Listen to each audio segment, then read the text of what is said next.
Hello everybody, welcome to another Rise of Kingdoms video. This is Dragothian here, and today I've got an explanation video for you. It's a question that I'm consistently asked. I see tons of people asking other people about.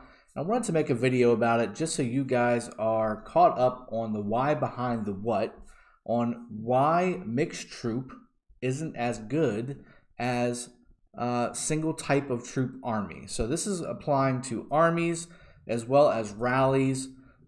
This is really what's going to give you the information that you need so that you understand why every time I go through a video and I talk about this needs to be infantry only, this needs to be cavalry only.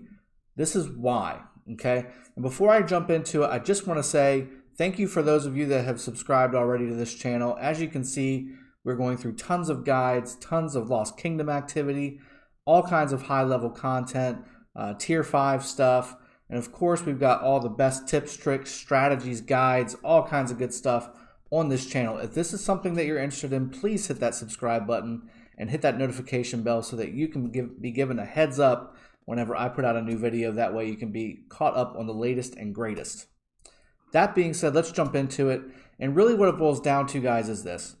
You've got a few commanders that are mixed troop type commanders, right? Generally, they're going to be leadership commanders because the leadership talent tree has a mixed troop bonus inside of it. So let's jump into that really quick just so I can show you what that means. So if you go over to Armed to the Teeth and Armored to the Teeth, they give you a bonus whenever you have more than 3 types of troops in your army or in your rally, depending on what you're doing in the game. Now, if you have both of these maxed out, it gives you 3% attack and 3% damage taken reduction. So 3% damage dealt, which is good because that's skill damage and troop damage, okay? And then 3% damage taken reduced as well. So pretty good bonuses, right? But the rest of them are all generic for the most part. They don't require a mixed troop type of setup at all. Like this one, strategic prowess, is one of the more important talents in the leadership talent tree, and it gives you a 20% defense boost for your troops after using a skill for 2 seconds. Really, really nice. And on the other side, close formation, army led by this commander has been reduced by half, increases your attack by 12%. That's huge, right? But it doesn't require a mixed troop army necessarily to utilize that talent, whereas these two on the Armed and Armored to the Teeth both require mixed troops. Now, the explanation on why a particular troop type army, like a full infantry, full archer, full cav, work better is really in the skills, guys. So the skills in combination with the talents, but mainly the skills. I want to show you this. So on the leadership style commanders, and really there's a general rule of thumb here that we'll get to, but if you'll notice, there's not really any particular, if you've got a mixed troop army, you get X bonuses. They're all generic. They're all troop type bonuses for the most part. Not a whole lot of full damage with the exception of Julius, which is why he's so powerful and why he's so widely used, because he can be used in almost any combination. But for instance, like right here, increases troops attack and defense by 20%. Increases all damage by 30%. The 30% extra all damage is really, really nice. But when you look at leadership style commanders, and I'll go through them, you generally just see generic bonuses. You don't see full infantry attack, full archer attack, or full cav attack, or something like that. Same thing here. They'll have some kind of a defensive bonus of some kind or a specialty. But again, it's not mixed troop. You get this regardless of what kind of troop you have in your army or in your rally. And then usually they've also got some kind of a conquering style of skill, taking up one of their precious skill slots. And you'll see this on almost, if not all, leadership style commanders, because usually if you're leadership, you're also conquering. That's usually, they go hand in hand, okay? And then the fourth one, again, almost always, if not always, is a troop capacity bonus of some kind. My opinion is that Lilith puts this troop capacity bonus in there because they know mixed troop type armies are not as effective on the field as single troop type armies. And the reason they give you these extra troop capacity bonuses is to help offset the fact that if you had 200,000 of the same type of troop or the same type of commanders going up against each other, and then one had full infantry and then one had mixed troop, the full infantry would win every time. Same thing with full cav, same thing with full archers. If it's the same commanders, it'll win. Single troop type versus mixed troop type. Now let's go to somebody like a Osman, for instance, right? Because Osman's a little bit different. You've got leadership conquering, and then you've got skill. All of these skills that Osman has kind of follows the same path. So it's got a direct damage, skill damage skill, or nuke. It's got another, here's your city conquering skill. It's when you're attacking a city for more than 30 seconds, increases troop attack by 15%. Again, nothing to do with mixed troop, and really you shouldn't be using Osman as a part of a rallying team, because again, you don't want to use mixed troop, and secondly, there's just a lot better pairings. If you want to go see my pairings, please go and check out the Siege edition of my Best of the Best guide. This is a really cool skill too, but again, nothing to do with mixed troop, and here's your troop capacity as well. You see this all the time on every single leadership style commander.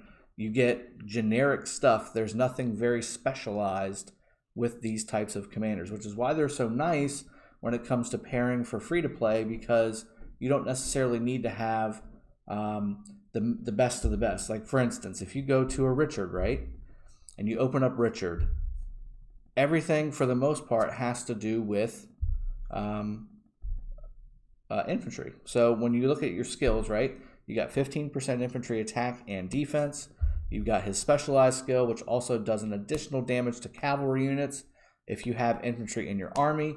Also, it has a march speed reduction. And then you look at these types of things here where it's a healing effect enhancement and damage taken by watchtowers reduced. There's so much going on for an infantry style army with Richard, because he is an infantry commander. If you have full infantry with Richard and say another infantry commander, all this stuff stacks. So as long as it's not the exact same active skill, it will stack, guys. You need to make sure that you're stacking all of these buffs.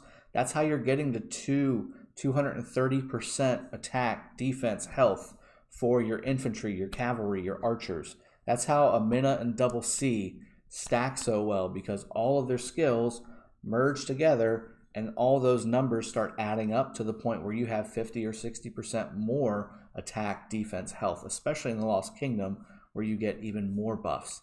So that's even more critical for you to be able to utilize and understand why specialized troop type units like infantry, archer, and cavalry separately are going to do and perform better on the field and in rallies. Now, if you're defending something, right, and you don't have enough people to hold something with a single troop type, especially in the Lost Kingdom, it kind of works with mixed troop because of all the buffs, but it would be even more effective if you had a single troop specialized type of army or a specialized type of defense to help you out. You'll be even more effective if you're doing that. If you've got an LCID and YSG, because of all the combinations, right? Let's take a look at them. You got his second skill is specifically for archers, and it's 100% attack bonus, right? There's not many or any leadership style commanders that have their bonuses that are this big. They just don't. They're all generic, like the 3% to all damage and 3% reduction to damage taken. Those are the numbers you're getting from mixed troop. You're not getting 100% attack bonus, 100% attack bonus for 3 seconds. It's just not happening. Same thing with, let's see, let's go to LCID.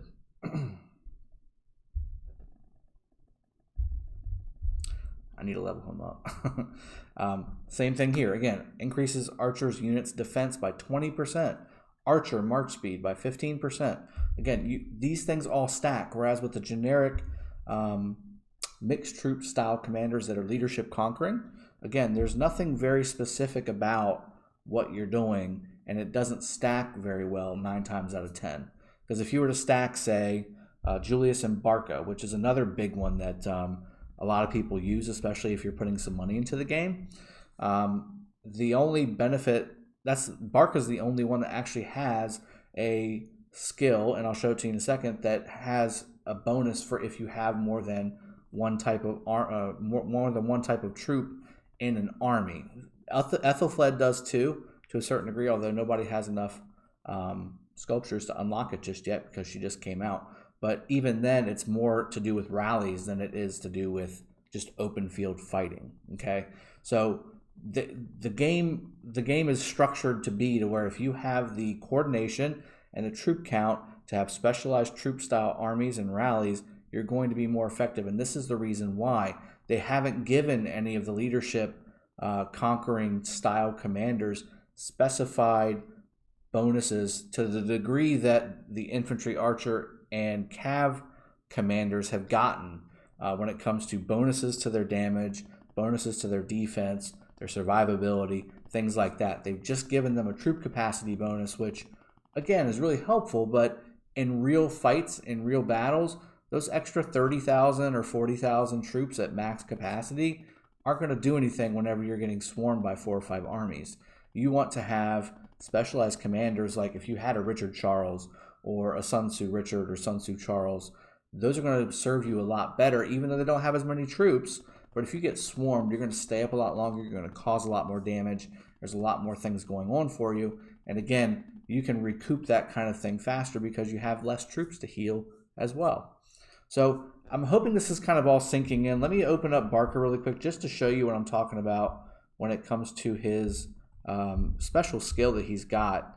That's the outside territory one. So this one in conjunction with the Ethelfled rallying one, which is her 4th skill, which again nobody can unlock because you can't get her sculptures any other way but the metal store. Envelopment Tactics gives you a bonus of 5 and 10% if you have, or 5 or 10%, if you have 2 or 3 types of troops in your army or rally. So again, if you have an army on the battlefield and you've got Julius and Barca, and you have archers, cav, and infantry inside that army will have an innate 10% bonus, which is nice. But again, you get 15% with Richard. That's a 50% attack bonus. That's a 50% bonus. And this is just the damage. Richard gets infantry, or he gets attack and defense. And then if you look at Charles, when you merge that together as well, Charles gets defense and health and march speed. So again, this is why it's so critical that you use specialized troop type armies. You just get way more bonuses from the commanders. The skill trees themselves are even better because again, you're looking at getting a ton of rage. You get hold the line, which is a generic type skill, but there's tons of march speed for infantry units. Units led by this commander deal additional infantry units led by this commander deal 9% additional damage to cav units, which is what you should be attacking as infantry. Here's another more march speed for infantry. March speed for infantry. Everything is infantry focused. So all of these skills are very, very infantry specific and by default tend to be more efficient. Because if you look at the generic attack or generic defense style stuff, everything is a 0.5% for all of your bubbles, whereas with infantry or any specialized type of talent tree, infantry, archer, cav, garrison, conquering, those are all very specific types of activities or specific types of armies, and by default get better stats per point into your talent trees. So as you can see here, you get a full % of attack for each skill point you use in infantry, whereas if you go down here, you only get a 0.5% of defense on the defense talent tree, because again, defense can be used for any type of troop, not just infantry. Now the reason you see this build, and again you can see this build on my garrisoning talent, garrison talent best of the best guide, is because this is for my garrison, my city garrison, and cities have all types of troops. So you got to use defense if you're going with the way that I'm doing it. So again, I hope this was helpful. I was kind of all over the place, but there was so much to explain. At the end of the day, to summarize the whole thing, right? If you have a specialized troop type, infantry, archer, cav, The reason they work so well is because of the commanders that you're using all have stackable buffs, and those buffs tend to be, and almost always are, a lot stronger than the mixed troop style commanders like Julius, like Barca, like Scipio, like Osman, Ethelfled, right? All those style commanders, even Mehmed, who's one of the best siegers in the game, open field, he's very generic because, again, there's nothing he's doing that makes sense when it comes to mixed troop, but that's the talent tree he has. So he's really good as a combination with somebody who is specific troop type, like a YSG. So my actual YSG group is YSG Mehmed because it works so well together. So that's what I'm talking about. And hopefully this has kind of made sense. So if you have any questions, please put them in the comments below. I will respond. I guarantee there's probably going to be some questions because I was so all over the place. But I hope I've been very clear about why specific troop type armies and rallies are better than mixed troop type armies. Just the stats, the facts of the commanders stacking everything together, and the talents themselves are more efficient. Hopefully you guys have liked this. I will talk to y'all later. Have a good one. Take care. I'll see y'all next time, and look forward to seeing y'all on the other side of KVK here pretty soon. Take care, and I'll see y'all next time.